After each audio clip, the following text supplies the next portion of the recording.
When I can't get outside to ground, I use a stainless steel spoon to keep myself grounded. Howdy, my name is Izzy Aldridge.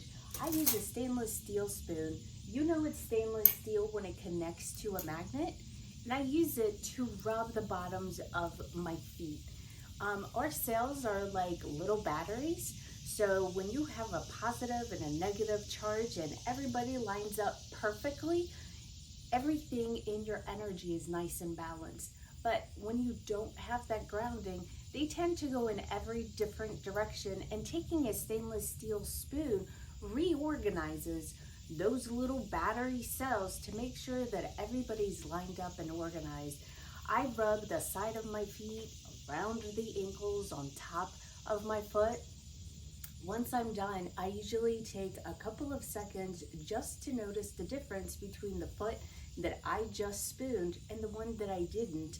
Usually you can feel a sensation of tingling or buzzing or even more light and open. And then I go to the next foot.